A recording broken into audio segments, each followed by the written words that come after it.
ఖమ్మం జిల్లా కూసుమంచిలో సంత్ సేవాలాల్ మహారాజ్ 286 జయంతి ఉత్సవాల్లో రెవెన్యూ శాఖ మంత్రి పొంగులేటి శ్రీనివాసరెడ్డి పాల్గొన్నారు.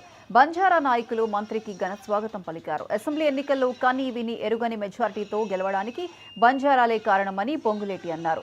వెనుకబడిన లంబాడీల కొరకు ఇందిరాగాంధీ అనేక సంస్కరణలు ప్రవేశపెట్టి ఎస్టీల్లో చేర్చారని మంత్రి శ్రీనివాసరెడ్డి గుర్తు చేశారు. సంత్ సేవాలాల్ జయంతి ఉత్సవాలకు ప్రభుత్వం 2 కోట్లు కేటాయించిందని మంత్రి చెప్పారు. వచ్చే ఫిబ్రవరి నాటికి కూసుమంచిలో బంజారా భవన్ నిర్మించేందుకు కృషి చేస్తానని మంత్రి చెప్పారు.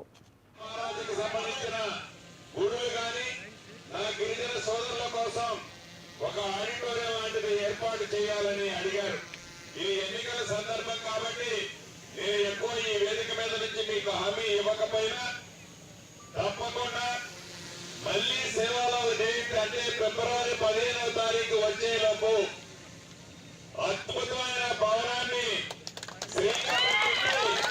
భగవంతుడి దీవెనతో తప్పకుండా దాన్ని పూర్తి చేయడానికి నా శక్తి వంచన లేకుండా కృషి చేస్తాను. ఒక కూసుమంచిలోనే కాదు, అత్యధికంగా నా పాలేరు నియోజకవర్గంలో ఖమ్మం రూరల్లో కానీ తిరుమలాపాలలో కానీ నా గిరిజన సోదరులు ఉన్నారు. ఆ మండలాల్లో కూడా సేవాలాల్ మహారాజు జ్ఞాపకార్థం నా గిరిజనుల్ని గౌరవించుకునే దాంట్లో భాగంగా అద్భుతమైన భవనాలని అక్కడ కూడా 2 మండల హెడ్ క్వార్టర్లో కూడా ఏర్పాటు చేసుకుంటాం.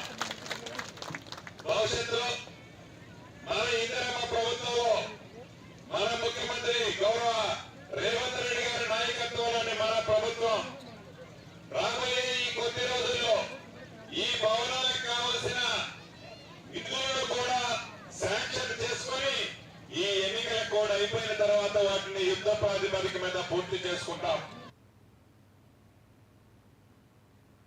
సేవాలాల్ మహారాజుకి సంబంధించిన